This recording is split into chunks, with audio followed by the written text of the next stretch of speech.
Thank you. Welcome, everyone. Thanks for joining. So today we're going to be talking about startups. We're going to be talking about startup ecosystems, and in particular of Estonia and the Netherlands. But because we're here with a procurement audience, we also thought it would be interesting to, in particular, cover some procurement topics and how procurement professionals can sort of help support corporate innovation and collaborations between startups and corporates. But let's start off with talking about startup ecosystems a bit more and what makes the Netherlands and Estonia successful and thriving. One of the first questions that I have is actually for Taavi. So when people talk about Estonia's successes when it comes to startups and the ecosystem, one thing that's often mentioned is the Skype effect. Can you explain a little bit more what that is? Well, as much as I would love to tell that Estonian startup system is, or ecosystem is so vibrant because of great governments, the actual truth is that the Skype effect has had the single biggest influence, positive influence, of course. And this means that until the beginning of the century, building a multinational global company worth billions was something that Estonians only saw from CNN or BBC. It was not something that Estonians had done before. And after Skype, we had a lot of people who had experienced it firsthand in the team. And also we had, or after the sales of Skype, let's say, to Microsoft, we also had people who had their first millions to invest in the startup ecosystem. So it was all like experience, contacts, and first seed money as well. But it wasn't regulated by the country at all. It was more people deciding to invest in local startups themselves, sort of a mindset or a flywheel effect. Absolutely. We have second, third, and now already fourth wave of startups that have some initial roots in Skype, either founders, investors, some key employees. Many of my friends who started working for Skype 20 years ago quit Skype when it was sold to Microsoft. They said it became too suit or too corporate. And they have started successful businesses, and some of them are already unicorns and even the same scale as Skype was. Skype was sold for Microsoft for $8.5 billion. Yeah, that's a nice nice sum for the country. And is this an effect that we also see in the Netherlands, Constantijn? So, and what would be our Skype if we have to compare the two? No, we don't. Oh, so no, that's exactly. This is our biggest actually challenge. So we look at, for instance, Adyen. I think 5 or 6 companies came out of that, and if you look at Spotify, 35, and if you look at Uber, 400. So what we need much more is that that employees participate in the shares, so get share options, so that they actually share in the wealth of these companies when they're successful, and because then they don't only have their experience but also capital to spend, and they will then start the next generation of startups. They will be the next generation of angel investors, and we have not kind of found a good way to fiscally make that interesting. So we actually calculated that the Dutch government also, just from a fiscal perspective, could earn more than 4 billion on annual basis if you would get that flywheel going. But so the basis of the Dutch startup ecosystem is a really early adoption of internet. We were in the 90s really early on, and the .nl domain was one of the biggest domains in the world. And we kind of forget that. So we had a lot of startup activity then, and most of them actually died except for Booking.com during the 2 crises there were. And we see that most of the startups that are now successful are kind of post 2010. But a few of them have been, like Adyen, have been really successful in the intermediate. So these companies have done a great job, but it's really the entrepreneurial mindset of the founders and not so much the government. I do think that in the Netherlands there's quite a strong entrepreneurial drive, and we do have big companies. We different than Estonia. We do have Philips, and we do have ASML and AXO, and all the kind of verticals. We have strong corporate players.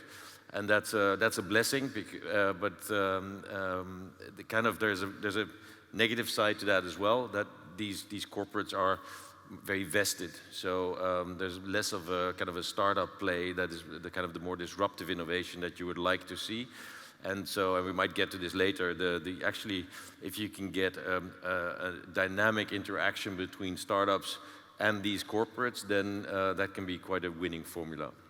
Exactly. So, yeah, sort of to summarize, I think in the Netherlands, the mindset is great, entrepreneurial mindset, but actually the government isn't really helping to support this flywheel effect, whereas for Estonia, that actually was one of the key factors in the whole process. Not yet. In Finland has well, you also have a bit in Estonia, I think, the Nokia effect, which is really good. If corporates every now and then get crunched, then they spin out a lot of talent, and then that actually helps. So we saw it in the Netherlands with Merksharp and Dome when they left in Os, and suddenly now in Os we have I don't know, between 50 and 100 startups in oncology and in these things, is because basically all those, that's basically the inheritance of a corporate that has kind of shed a lot of its talent. Yeah, and I think another challenge, at least particularly in the Netherlands, when it comes to deep tech, I think that's one of the sectors that is struggling a little bit, is that it's quite hard for universities such as, well, we have several technical universities that are really good. Often a spin-out becomes a deep tech company, but I think that's quite difficult in the Netherlands, or the process is slow. Is that something, maybe question for Taavi first, but that you see being more successful in Estonia? Not yet, but we are getting there. Universities have immense potential for startups, and the company I work for, Overtech, is actually a spin-off, and we have also invested in several companies that are into deep tech and are essentially university spin-offs. Now the two main universities in Estonia are also creating their own I'd say, entrepreneurship arm to facilitate this, to speed it up, so that it is like ethically and commercially also viable for the university. So I see a lot of potential in this, and especially in deep tech, because sometimes it's very difficult to get the team together to develop something that is very complicated, but with the help of universities you can get there much faster. Mm. And maybe same question for Constantijn. Is this something that in the Netherlands we need to support more? Is it again a government issue that we don't see as much spin-outs as many spin-outs as we maybe would like to see from universities into deep tech companies? Yeah. I think if you look at the numbers, we are consistently performing in research and in education, our universities, but not in spinning out companies. Mm. So even patent generation is still quite high, but citation is much higher. So there's definitely a lot of untapped potential there. And the government can do some stuff. I mean, it's mostly the universities in how they structure their deal terms and IP policy. But I think the government can set guidelines, and we're working now with government and with universities and their knowledge transfer officers to agree on a standard set of terms, so that founders, when they spin out a company, get a fair treatment, and that the university doesn't take too much shares. Because in fact, what people forget is that the technology development is not the business. So. You can have a patent, but it doesn't do anything yet. So first you have to turn that into a product, and the product often has multiple patents, and then you have to be able to scale it, and all that is what is actually the business. And so if you have created technology, it's hard for universities to accept, because it feels like that a lot of work has been done. But if you look at it from commercialization, it's a relatively minor activity. Then all of the business creation still has to happen. So if you take 20, 30, 50% equity just for IP, that's a killer for any business. So we try to bring the understanding into the university system that a 5% equity stake is probably a maximum, and even though and probably getting any return on your research is probably better done through a licensing agreement when the companies are actually earning money, or when there is an exit, so then the universities can then get some payback for their intellectual activity. Mm. Yeah. Another question for Taavi. So talking about some of the unique elements of startup ecosystems in Estonia, I think another really unique thing is the e-residency program. So how has that positively impacted the startup ecosystem, and how is it still doing that today, since we... Well, interestingly enough, we have the first head of the e-residency program in the room somewhere here, Kaspar. He's now working for, or he has founded a startup called Pactum, and they are presenting tomorrow. So, like an interesting coincidence, showing that half of Estonia is present here today. But e-residency was just a kind of glimpse to the rest of the world to show how we operate the digital government, so that if your government doesn't provide you with the tools that you need to access services online, okay, Estonians will do that. That was a kind of startup-like activity from the government in 2014, and it has still increasingly gained interest from many countries, including the Netherlands. But I think in general, the government's role is to contribute to the innovation in this way that you enable it. So, for example, of course, there are specific legislations that startups need, like stock option taxation and access to talent and so forth, but also enabling innovation. Let's take the easiest thing, whether you enable Bolt and Uber to drive in your country or not. Many countries say, okay, this is different, we only need special taxi drivers that have those yellow stickers. Okay, that's one approach. Estonians 10 years ago said, okay, Uber, you want to come, please come. No worries, we will find a way how to tax this properly. And now, thanks to this legislation, we actually have emerging Bolt, which is another Estonian unicorn, from Estonia, because that was their home market and it was made available or possible. Also, Overtech, we design autonomous vehicles. Way before we started, Estonian Parliament took legislation to enable small delivery robots on the sidewalks. A company called Starship Technologies is developing them, still very successful, enable them to deal with this.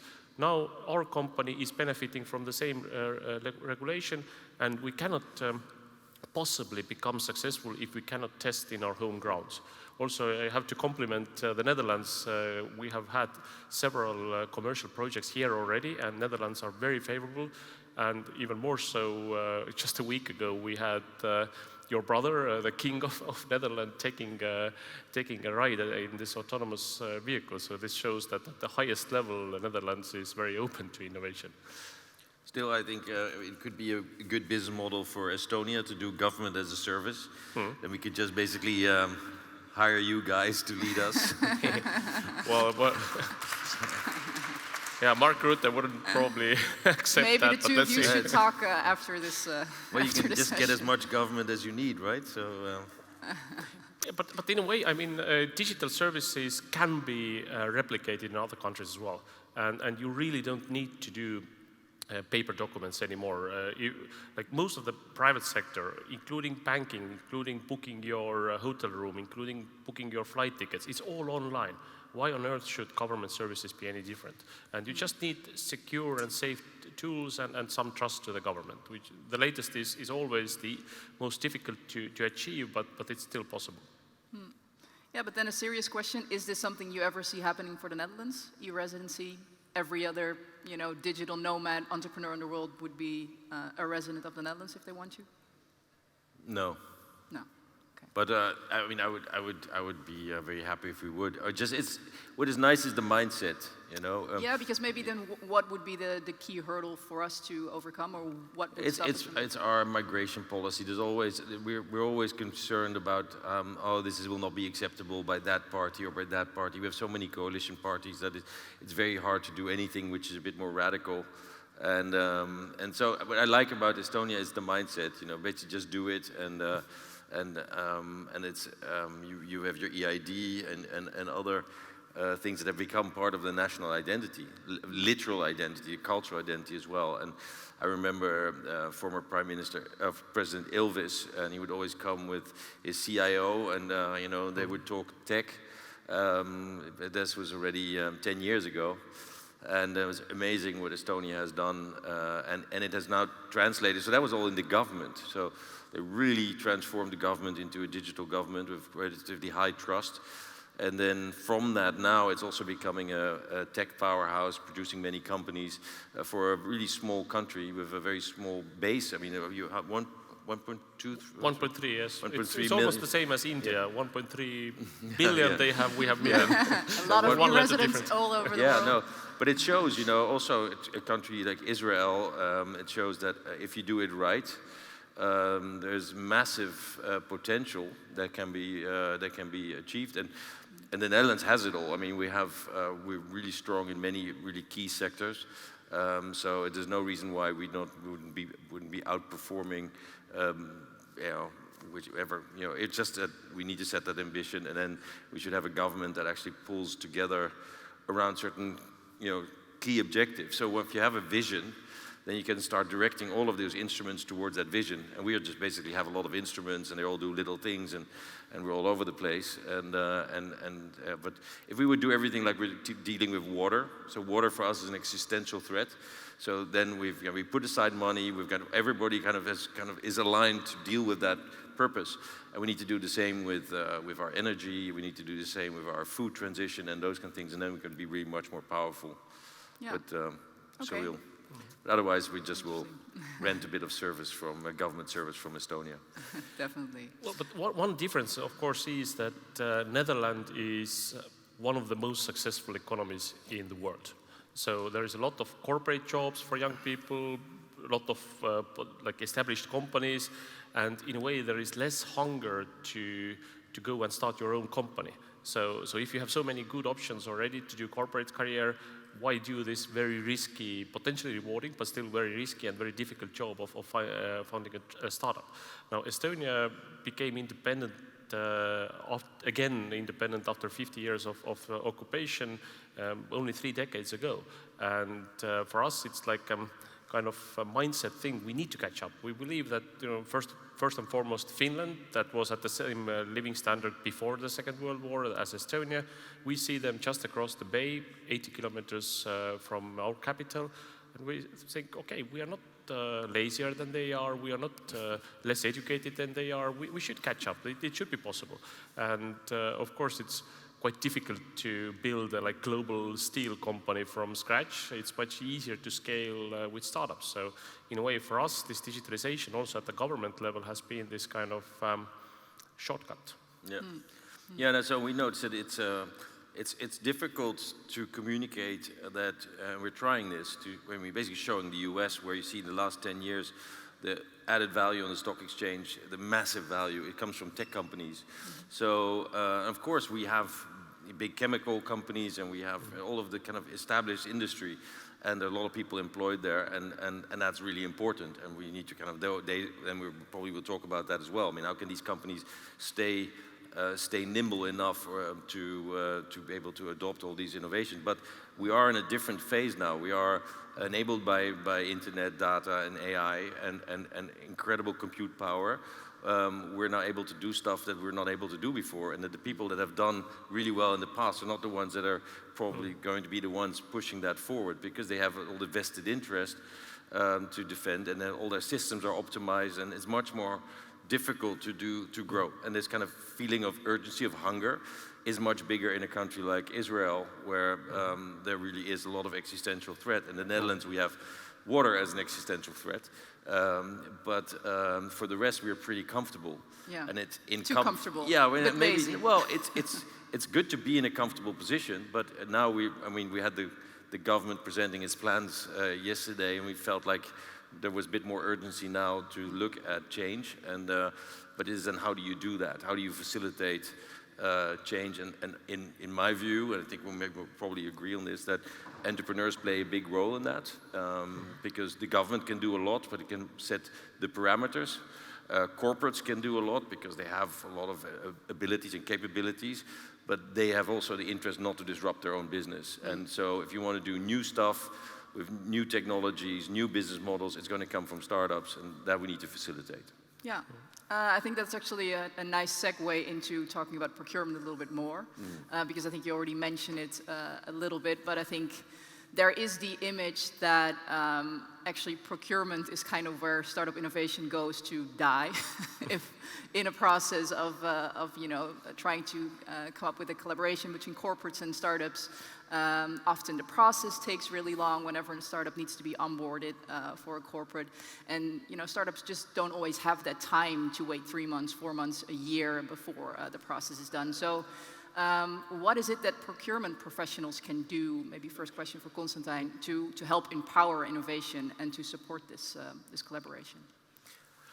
Well, I think the first thing they need to do is to go back to their senior management and say, well, what is the leeway or the discretionary power they have to procure innovation?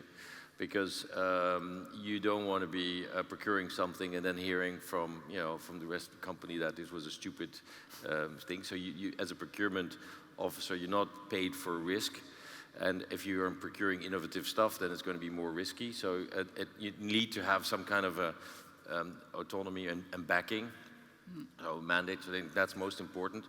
Then it's also up to the startups to be, if you are a B2C or a B2B company, to really understand your customers, so understand how their procurement systems work, and also understand that you might have a brilliant solution, but the brilliant solution needs to be fitted into optimized processes, and are often they might solve one problem, but they're creating other problems in the system. So you need to be aware of that, and I think.